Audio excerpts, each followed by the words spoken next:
6 സുഹൃത്തുക്കൾ, ഒരു coffee shop, 4-5 അപ്പാർട്ട്മെന്റുകൾ, New York നഗരം. ഇത്രയും പറയുമ്പോൾ തന്നെ ഞാൻ സംസാരിക്കുന്നത് ലോകത്താകമാനം പ്രേക്ഷകരുടെ ഹൃദയം കവർന്ന പ്രിയപ്പെട്ട സിറ്റ്കോമുകളിൽ ഏറ്റവും മുന്നിൽ തന്നെ നിൽക്കുന്ന ഫ്രണ്ട്സ് സീരീസിനെ കുറിച്ചാണെന്ന് നിങ്ങൾക്ക് മനസ്സിലായി കാണും.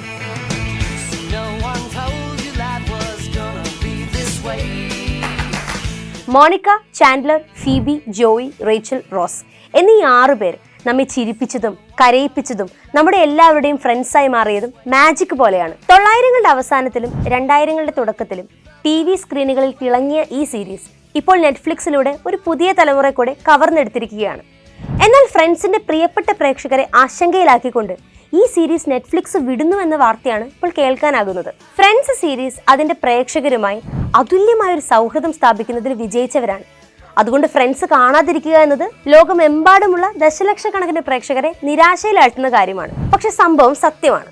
നെറ്റ്ഫ്ലിക്സുമായി ലൈസൻസിംഗ് കരാറിന്റെ കാലാവധി തീരുന്നതിനാൽ ഫ്രണ്ട്സ് ഈ വർഷം അവസാനത്തോടെ പ്ലാറ്റ്ഫോം വിടുകയാണ്. ഈ മാറ്റത്തിന് പിന്നിലെ പ്രധാന കാരണം ഫ്രണ്ട്സ് സീരീസിന്റെ ഉടമസ്ഥരായ വാർണർ ബ്രദേഴ്സ് അവരുടെ സ്ട്രീമിംഗ് പ്ലാറ്റ്ഫോമായ HBO Max വഴി ഫ്രണ്ട്സിന് പുതിയ പ്രേക്ഷകരെ കണ്ടെത്താൻ തീരുമാനിച്ചതാണ്. പ്രേക്ഷകർ ഇനി ഫ്രണ്ട്സ് കാണാനായി HBO Maxലേക്ക് മാറേണ്ടതുണ്ടാവും. വിഷമമുള്ള കാര്യം എന്തെന്ന് വെച്ചാൽ മാക്സ് ഇതുവരെ ഇന്ത്യയിൽ അവതരിപ്പിച്ചിട്ടില്ല എന്നതാണ്. ഇനി സീരീസിന്റെ DVD, ബ്ലൂറേ വേർഷനുകൾ വാങ്ങി നൊസ്റ്റാൾജിയയിൽ മുങ്ങാനല്ലാതെ മറ്റൊരു വഴിയുമില്ലെന്നാണ് ഫ്രണ്ട്സ് ഫാൻസ് പറയുന്നത്. ഏതായാലും നെറ്റ്ഫ്ലിക്സ് വഴി ഫ്രണ്ട്സ് പരിചയപ്പെട്ട പുതിയ തലമുറയ്ക്ക് ഇതൊരു സുഖകരമല്ലാത്ത വാർത്തയായിരിക്കുമെന്ന് നിസ്സംശയം പറയാം.